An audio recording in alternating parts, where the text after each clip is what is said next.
Pascal de Guilhem.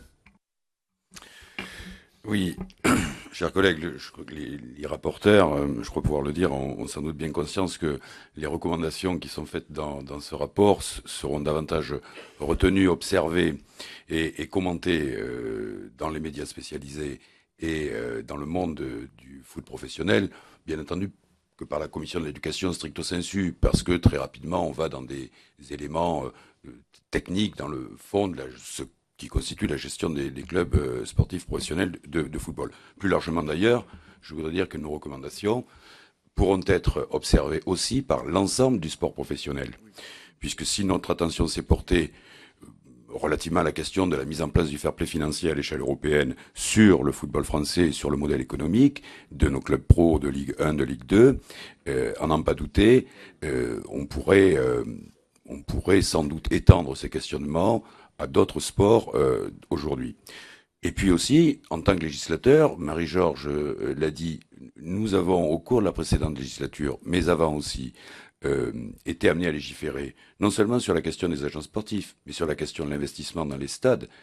Rappelez-vous les discussions que nous avons eues autour de la question de l'Euro 2016, sur la circulation des joueurs consécutivement à l'arrêt Bosman. Et sur la question des médias et de la présence dans le média public du spectacle télévisuel. En l'occurrence, nous parlons de football ici, mais très largement, nous nous questionnons aussi aujourd'hui sur la possibilité d'accès dans le média public d'un certain nombre d'épreuves, quand on sait qu'aujourd'hui, c'est la question de la masse d'argent investie par finalement aujourd'hui un grand diffuseur international qui fait que la donne est complètement bouleversée en la matière. Qu'avons-nous voulu faire finalement à travers nos recommandations? C'est et je crois que c'est demandé c'est ce qui ressort un peu des auditions, bien qu'elles aient pu être de nature très diverse et finalement très souvent très contradictoires. Très souvent d'ailleurs sur une même question, revenant sur la question des agents, avec des avis très divergents et avec des écarts considérables. Qu'avons-nous voulu faire? Eh bien, simplement peut-être ramener aussi un petit peu d'éthique dans le sport professionnel. Éthique qui est appelée parce que les dérives constatées et finalement provoquées par un certain nombre de dirigeants de clubs et d'investisseurs de clubs font qu'aujourd'hui le système est à bout de souffle. Le système est à bout de souffle au plan de l'éthique.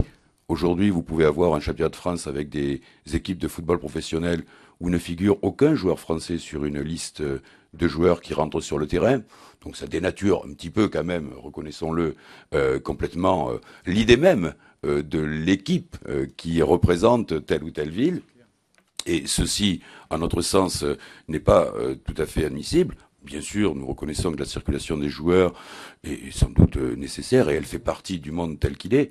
Mais nous avons mis un point particulier dans nos recommandations sur ce qui pourrait être la continuité de la filière de la formation en France telle que nous la connaissons, c'est-à-dire mettre les moyens sur la formation, autoriser les clubs professionnels à mettre des moyens conséquents, moyens financiers, moyens humains sur la formation des joueurs, pour faire que, plus tard, et dans un avenir assez proche, le système s'inverse, que on ne constate plus des dérives sur les coûts des transferts et des salaires qu'on va recruter à l'extérieur de façon assez finalement éhontée aujourd'hui, pour nous centrer sur la formation et la conservation des jeunes joueurs. Et à ce titre, nous refusons la marchandisation des joueurs en mettant un terme à un système qui fait qu'aujourd'hui, on peut démarrer une saison avec un groupe de joueurs, en retrouver un autre au mois de janvier, c'est-à-dire dans une deuxième partie de la saison,